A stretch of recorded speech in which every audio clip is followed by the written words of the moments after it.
Well, in England, we lived in a pub called the Warwick Arms. Well, that was where my mother went to live when she got married. She was born in Dudley. Her name before she was married was Rachel Whittaker, and when she got married, she was Rachel Cunningham. She married Jim Cunningham. She met him at her sister's house. He'd gone there to visit for what, I don't know, but this was how she met him. And she said she'd take her home. And that was a continuation of that.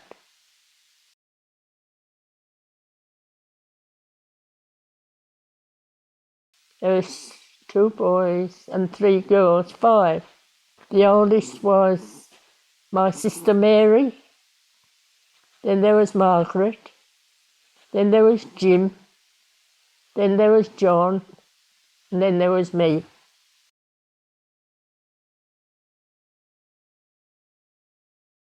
And the doctor said to my mum when I was buried, this is what Mum told me, that he said to her, "You won't rear this child." That was me. And funnily enough, I've lived to be, well, John's the oldest, but I've, with the 2 that were born, the last 2, we're still alive, but the others didn't. They were in their 70s when they died. I think Jim was in his 60s.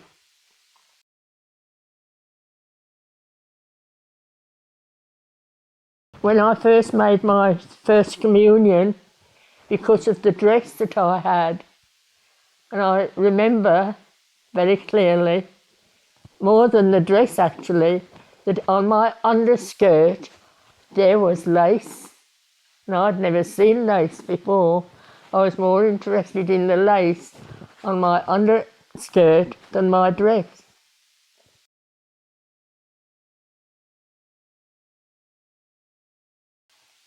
Hopscotch. That was on the pavement on the outside. There were big squares on the pavement, and we'd put 1, 2, 3, and 4, and we'd hopscotch into those until if we touched the line, we was out. You mustn't touch the line. You'd have to come out, and another one would take your place.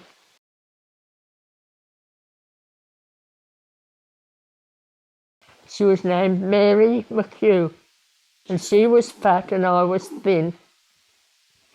They used to call us Laurel and Hardy. The fat one was Hardy, and the other one was Laurel. So that was me was Laurel, and Mary was Hardy, because she was the fattest of the 2.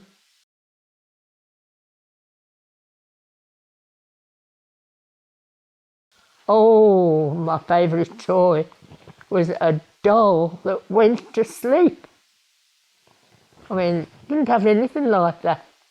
And I remember that there was this toy shop in the city at Wolverhampton, and Mum used to give me 6pence a week to go and pay for the doll. And then when it was paid for, I could bring it home. And she also bought me a straw pram. I always wanted a pram, but of course it couldn't be like a real pram, but it was a straw one. And I used to wheel that and talk to the doll and put her to bed and she'd sleep. Really had a good life with my doll.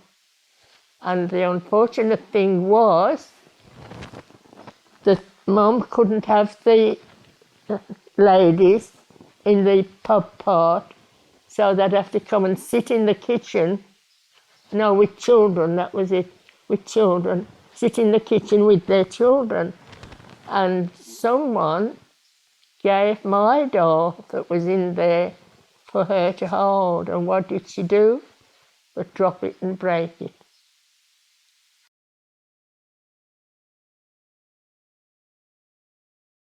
Sixpence. And that was good.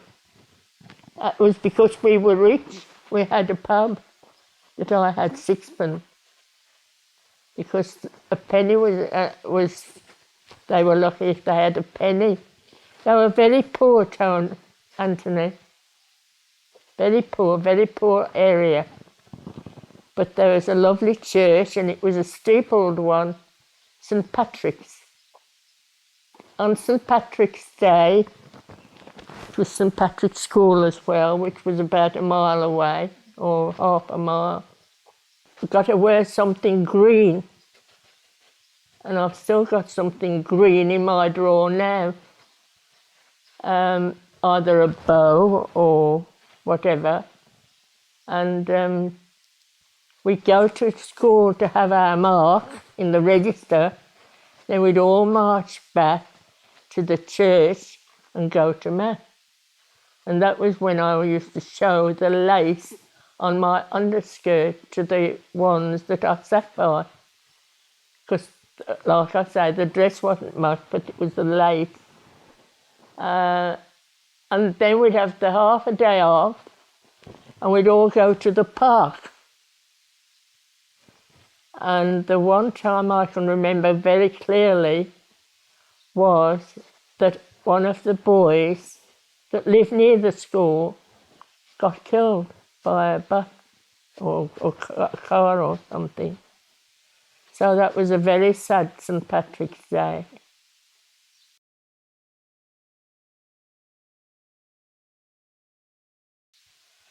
No, not really. I wasn't a dunce, but I wasn't extra clever. I was just average. I didn't dislike it, but I can't say that I liked it, if you know what I mean.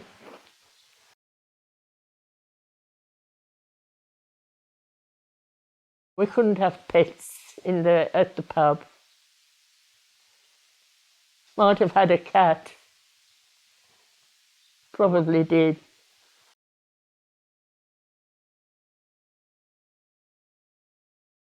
Well, I remember, I don't know how old I'd be, 17, 16. Mum took me to the shop and she let me have a coat, which was, in those days, we were wearing them not past your ankle, but to your ankle. And that was something. And I had a dress to go with it, but again, you didn't show the dress under, you know. So that was my heyday, because it just fattened at the, not down, but when you walked, you could see the dress. And we didn't have high heels then. It was much later when we had high heels. But a block heel, what was called a block heel.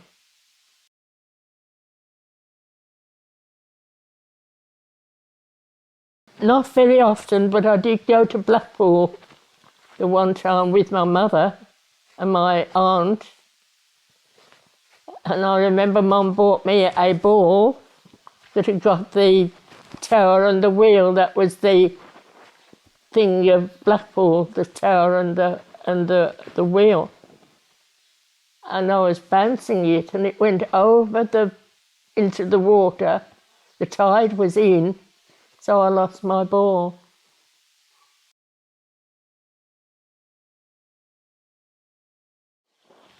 Not really, because I was only 7 months old when my father died.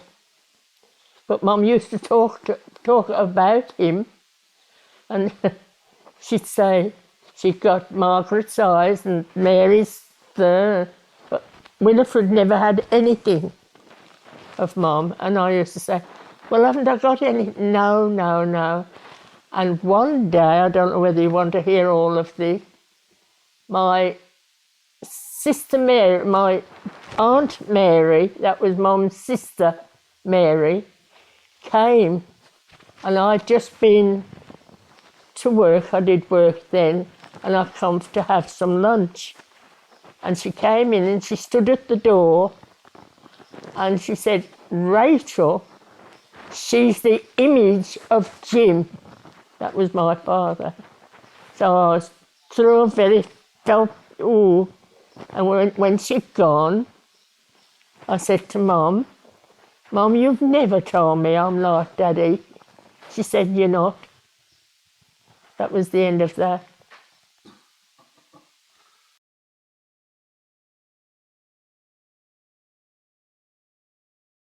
Funny childhood in a way.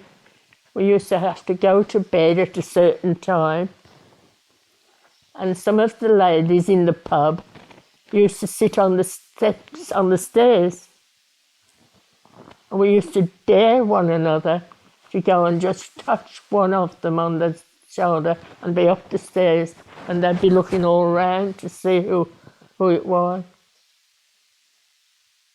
That was the kind of fun that we had.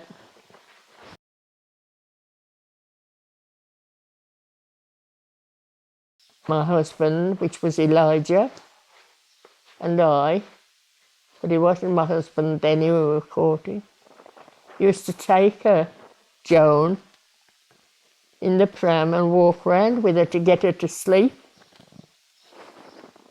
And people used to look at us, then look at the child in the pram, and we'd know that they'd be thinking, so we used to do it deliberately. He would push the pram, and so, you know, and then we'd have a laugh about it all.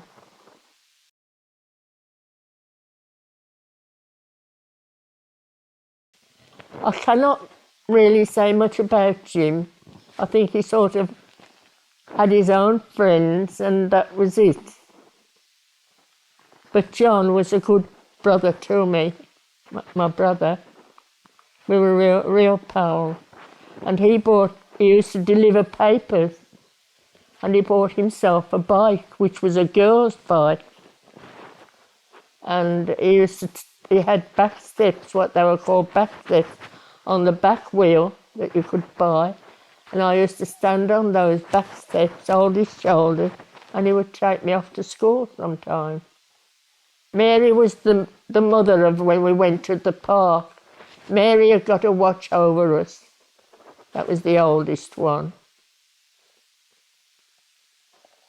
Mark passed the high school. For high school, she went to high school. Jim again, I can't tell you much about Jim. Kept himself to himself.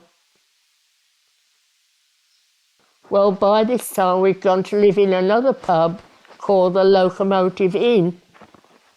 And why it was called the Locomotive, it was because it was near the railway, and where the men used to go to, who were going to drive the trains and all that kind of thing. And I can't tell you all what happened in their mum's mind, but I'd like to say that the fella had told her that he wasn't married or something, I don't know. And of course Mum got pregnant. So Joan's father was a fireman. I don't know where we were or what, but I know that we were one or two all talking. And Joan started to talk about her father. And I said, go on, Joan, finish. And she didn't say any more. So I really don't know about that. But she was loved. Oh, she was loved. Even Jim, who I've said that I saw him the one time holding her up and talking to her like that. So she had all the love that anybody could have.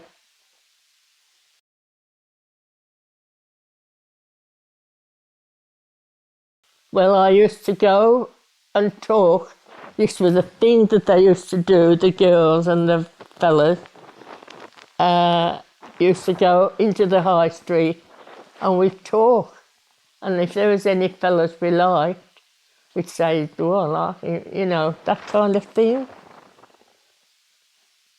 And I'd noticed Elijah walking with another fella, and I thought, oh, you know, I like him. Another fella came to me with beautiful wavy hair, and his name was Harry. And he took me home. But he wasn't the one I wanted. So we didn't, you know, I didn't encourage him to stay. It was just thank you very much, and that was it. And then one time I was walking with Mum through the high street for some reason or other, and Elijah and this other fellow, I think he was named Jack or something, was walking through. And I said, Mum, you see those two boys over the road from where we were? Yes. I said, well, the one nearest the wall is the one that I like. Oh, she said. So, I don't know really how we met. All I can think of is, again, I was talking with the girls, like we used to talk, about four of us, but not only us, there'd be little groups all the way down the street.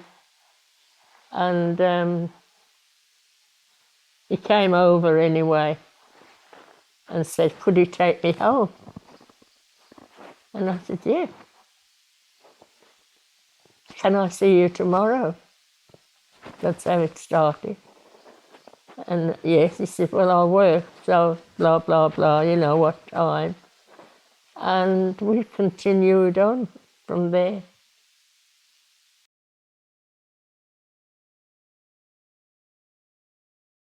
We got engaged first, and was having a party at home, and I was doing all this to try and show them me.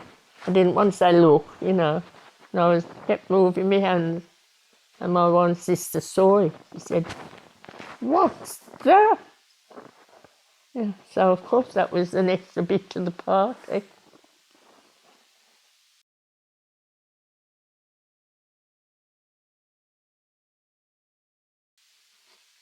About a year and a half to 2 years.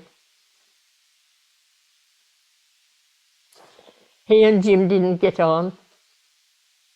He threatened he'd give him a good hiding if he came in. And, of course, Elijah, I told him what Jim had said, and he went into the house and said to him, Jim was sitting by the fire,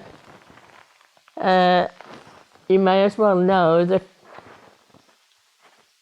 I and Winifred are going to go together until we got enough money to get married. So he got up to strike, and John came up and said, if you want to hit someone, hit me. So that was, nobody had a fight, but it was a struggle. And that was the time when we both thought it's time that we got married, so we saved very hard. And fortunately, the boss, I don't know how or why, but Lige must have been good at his job, and he said, I'll give you £20 to put on your house. So it was paid for there and then. See, in those days, £20 was a lot of money.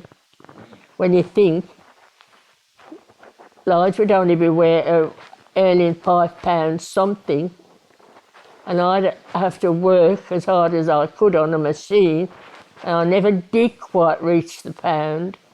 It was 17, and but I was working as hard as I could, keeping the machine going and having to wait for the first one to go down before doing all of that. But I never did. I think it was about 17 and something that I got.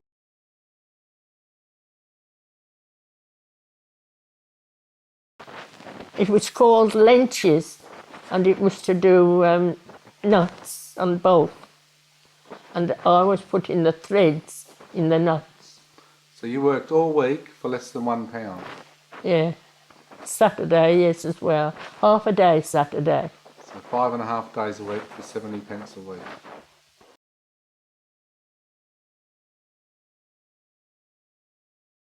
I think it was I felt that he was kind. I remember a girl stopped me in Park Lane. That was where we lived, in Park Lane, where Joan lived, actually. And she stopped me, she says, "Why do you go with that chap?" She said, "I think he's ugly." I couldn't believe it, because I'd never seen, all right, he'd got a rather a biggish nose. But I suppose I could only see what he was inwardly. And that was it.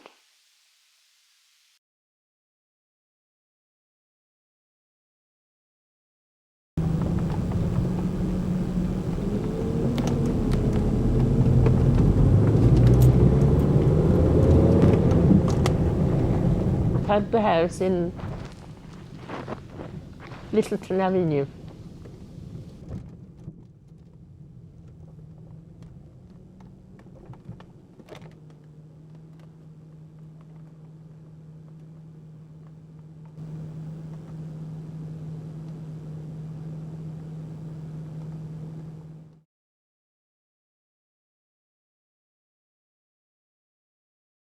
A boy and a girl.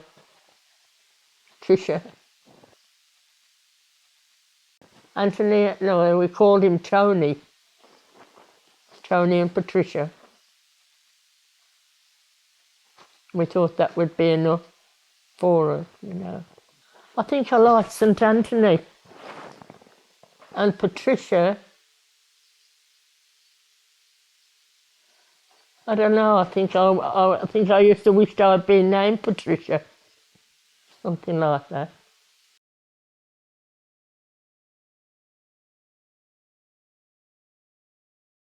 I know that Elijah we called Lige for short.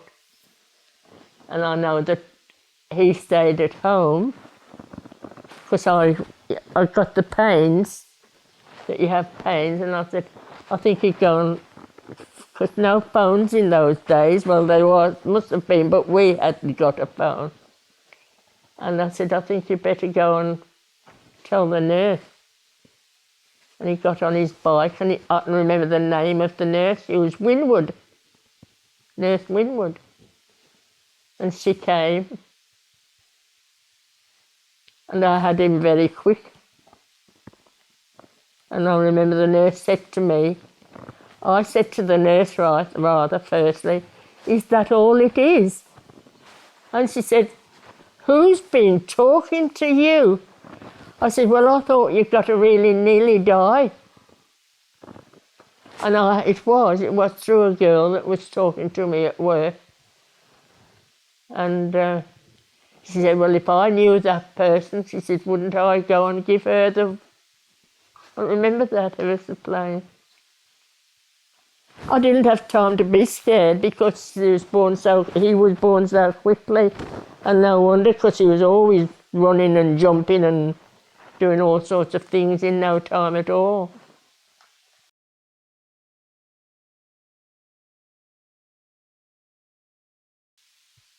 We could have a shelter for nothing. Lige went and got it. He dug the garden to put it in the soil, and then he put, I don't know, the soil or the grass on top so that it wouldn't be shown by a light to hide it. You'd hear the siren going. That meant you've got to go into the shelter, and goodness knows how long you'd be there. So in the finish, I'd put a seat either side so that I could put them in, like make a bed, and they take them there, not into their own bed, and pull them down, which we had to do, and cover them with something and run. So we sort of got used to this time of the war and what have you. Be round about tea time sometime, and I'd make the beds, and as soon as the siren went, they'd be ready for bed anyway, and the blankets were up there. All that I had to do, and they could run then, and we'd run and hold their hands, put them in bed and lie them down with the pillow and cover them all up, make them comfortable.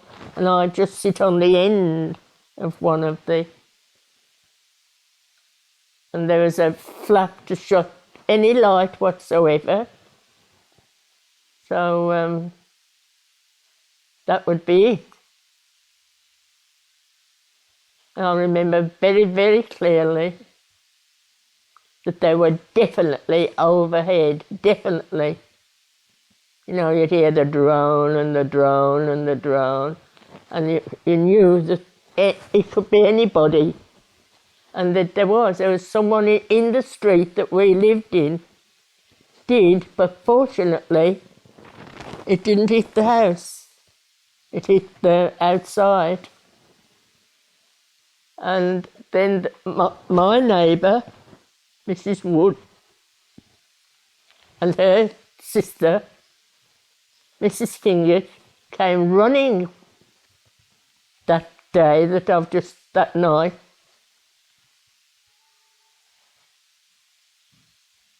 to come and get in our air aid. So I had to stand up and leave Tricia down and hold Tony on my lap so that they could get in. But they had to stand up, that's right. I wouldn't get the children up. They stood up in. And as soon as the all clear went, they went. And Nigel was very upset about that. He said, "That's not fair to do that to you." I said, "Well, I can understand it, but I was very annoyed anyway, because they could have had the same thing that we had. But fortunately, we didn't have very heavy raids. We had the raids, but it was more, they were trying to get to London more than us. Or Birmingham. And Birmingham. And they built a shelter outside, because our house was like in the circle of the road. Then it was the street. So they built it there.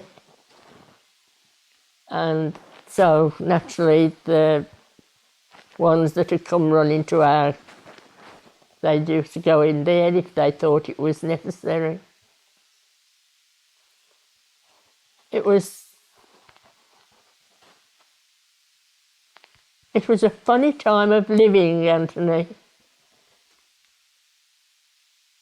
You'd go shopping and all the time you'd be thinking there could one come over. You'd always, no matter where you went, you'd always be thinking. And I remember the one time there was a bus that took me right to where my mum lived in the pub, Beehive. But I used to, the children were at school now, I can see Tony carrying his gas mask on his shoulder. And I think I'd take Patricia with me. She wasn't at school then. But I'd catch the bus back for when Tony came home, which would be 4 o'clock. I'd catch the bus back and be back home for Tony. And Mum said, "I do wish she didn't come." She said, "Because I'm worrying And one time when I went, blow me if the siren didn't go,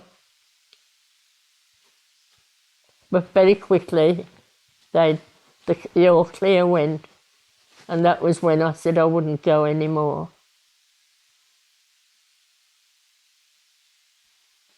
Four years it was.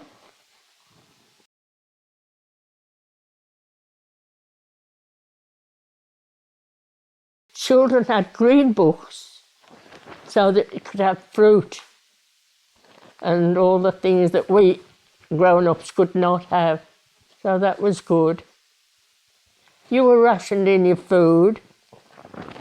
You'd have perhaps 2 rashers of bacon and, that kind of thing. And bread, you got to be careful all the while. You didn't waste a crumb.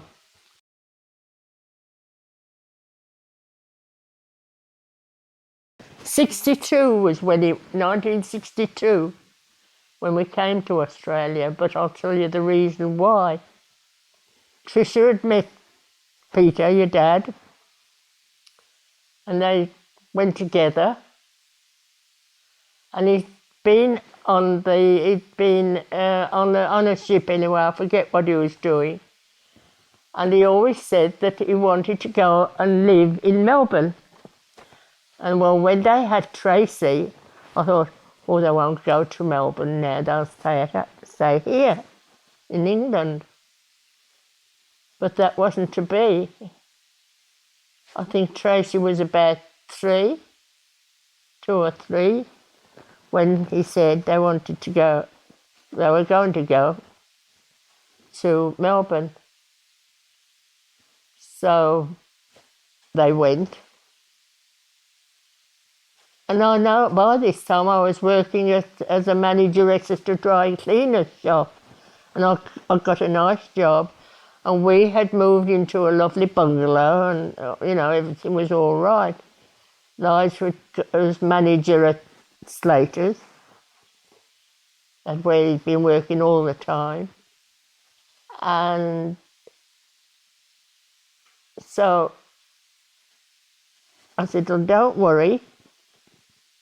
I said, we can write to them. And I think we got the phone then, it doesn't matter anyway. I felt not too bad about it at all when they went. But I really think that your grandpa did, because he sort of, by that time we'd adopted a girl from the children's orphanage named Valerie.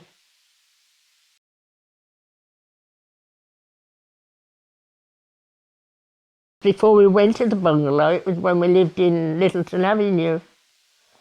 And I think it was your mum, Patricia, had gone to this orphanage and met Valerie and her brother. The boy had to go to a special school because there was something wrong with him and he needed extra care. And we used to go, and I don't know whether about every Sunday or every other Sunday, we used to go to this orphanage. And then we started bringing Valerie home for just a day and that kind of thing. And eventually, I don't know how long this was going on, but eventually we adopted Valerie. We brought her home for a while before doing that. And she seemed to be settled in nicely. And so we adopted her. And previous to that, the nuns thought an awful lot about your dad. They really did care for him. And I think they saw in him what I saw in him. And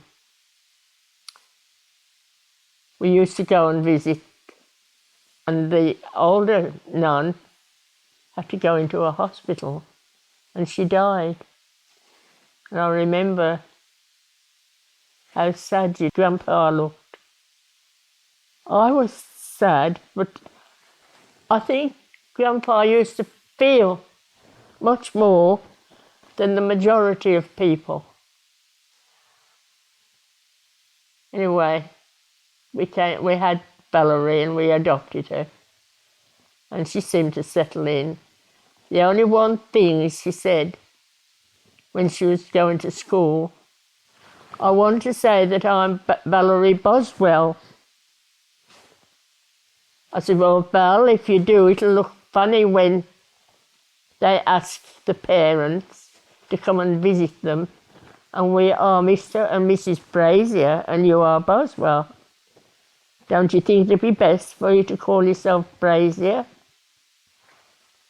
So she did. And I can't remember a lot about her now, but I knew that she wasn't being as she should be. She'd come in at 12 o'clock at night and all of this kind of thing. And I can't remember what she worked at. But what I do remember was your grandpa wasn't very well. And it was 12 o'clock at night. Well, I had to open the door for her. So I told her off.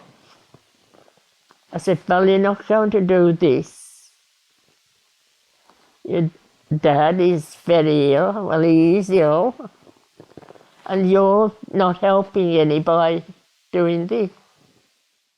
Your dad and your mum had gone to Australia, and at the time they were saying anyone could go to Australia, but they had got to promise to stay 12 months and they could go for free. So we went over, and Valerie, of course, and that was where she met Barry and all that kind of thing.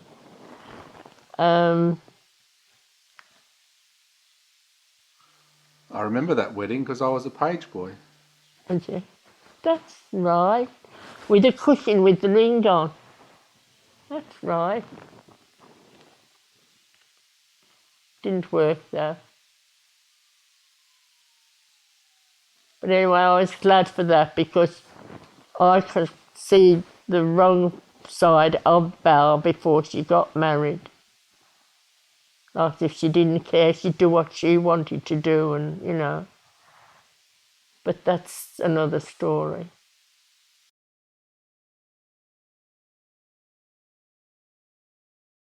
I can't go back and think that now. Where did I live? Ponton Court. Eh? Ponton Court. That's right. You worked at Vulcan and Kmart. East Burwood. 7292 or something. I remember phone call was phone. 232 3492. That's right. I remember it. That's right. And I made friends there, and those friends are coming up.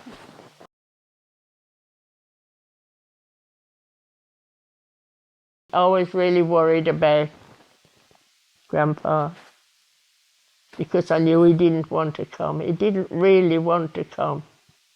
And I remember what was the most awful thing he had to accept. He was manager in his own work in England, and he came to Australia and worked toolmaker.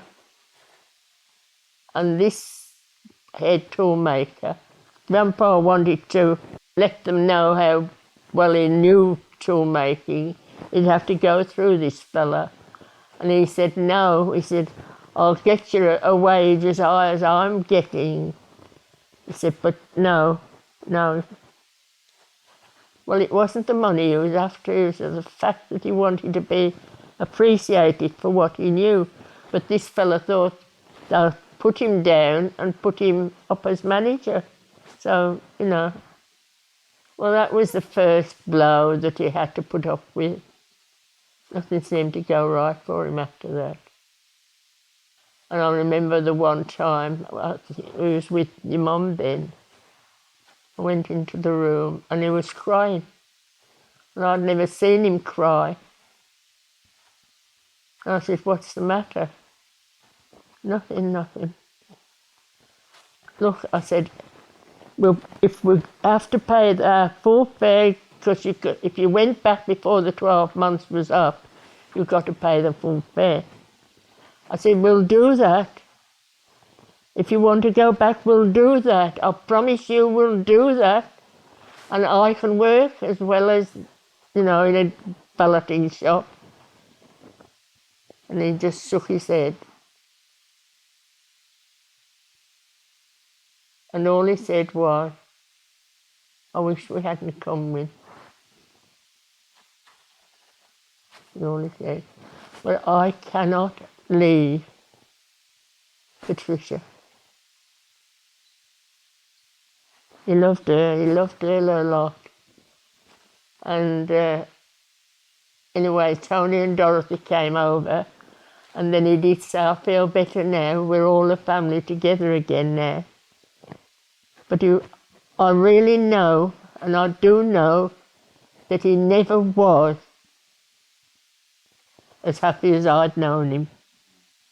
That's all I can say. He made the best of everything, and he was a good man. He loved his grandchildren. And of course Tracy was a little, held Val's hand and walked in front of us, and she was chattering away all the while. Tracy was to And she still does. Valerie. I remember I can see them walking. When finally Nigel died, what did I do? But on my holiday, I'd be over to England. But that was, to me, that was beautiful. And I'd hate waving to them as the plane was starting off. Hate it. But I couldn't leave Trish and Peter here and me stay there. And I think I did it twice. I've been saying I did it 3 times, but the mum says that I did it twice. And then we came over for your wedding. That was like 3 times.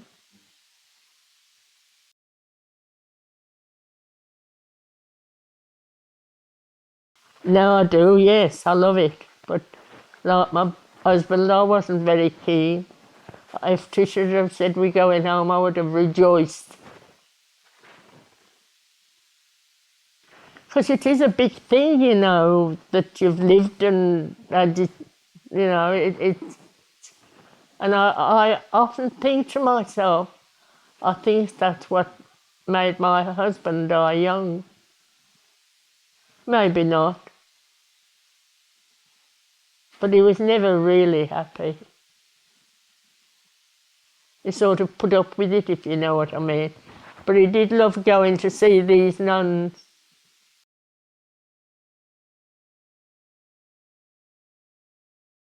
That was when we went to Scotland with you and, wasn't it?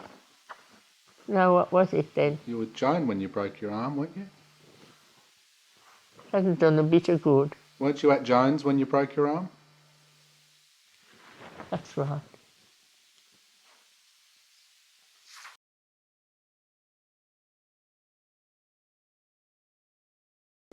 I really don't know, considering Mum was told by the doctor I wouldn't be reared. It's quite a funny thing, that is. And there is a God. I don't care what anybody says, there's got to be a God. There's got to be, Anthony. And I think, you asked me why I've lived to 80, that is the reason. That is the reason. Because he knows that I love him, and he's leaving me here to do what I can do for my children, my grandchildren, my great-grandchildren. So think of this, my son Anthony, my grandson Anthony, and think of it hard and know that I am right. And I do, I pray. I pray for your dad a lot.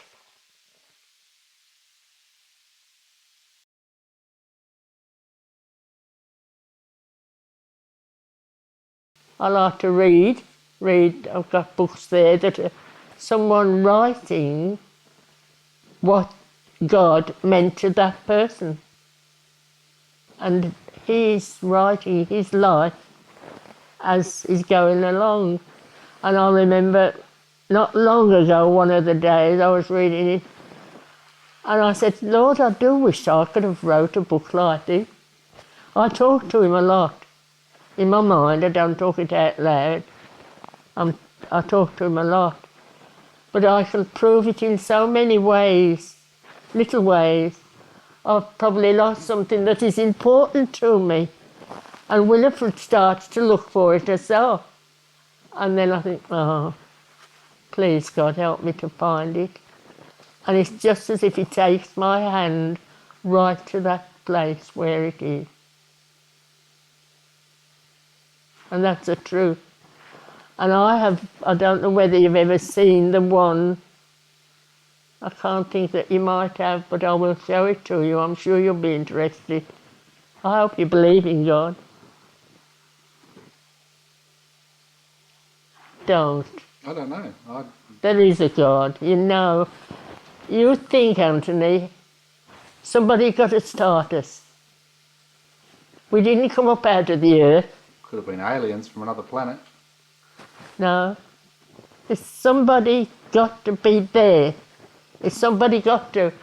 You can't. If you could tell me how we could have all been born, well, I know, like man and woman, but how it all started.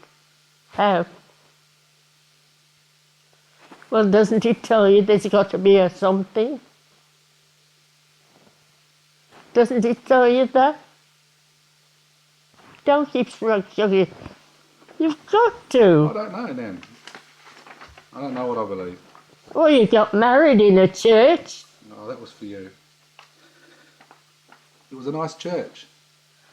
I mean, now they don't bother to do that now. Just go off and that's it. I can talk to you like it. So you're going to come back and haunt us?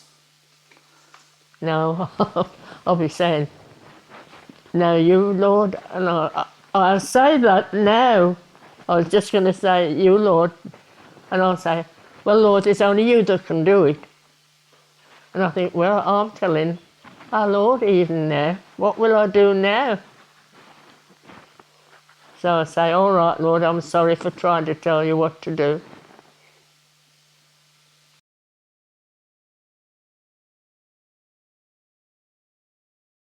That night, and I looked all round, and that was when I thought, well, thank you, God, that I am the result of all of these. Which night was that? What time? Which night? When was that? When we were all together. The other day? On your birthday? That's right. That's right. You had a nice day, did you? A lovely day. I said, it's the nicest day of my life.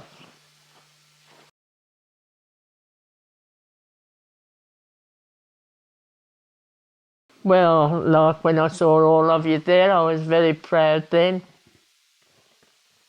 And I did thank God, because I thought, for one who was supposed not to be going to live, you've made good use of me.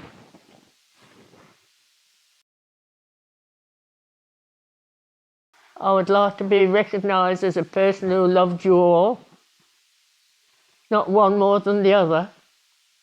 I hope that somebody will feel sad for a bit, then they'll get over that and they'll start talking like you and I are now amongst each other. Oh, do you remember what Nana, things like that? and what I meant to you, what you meant to me.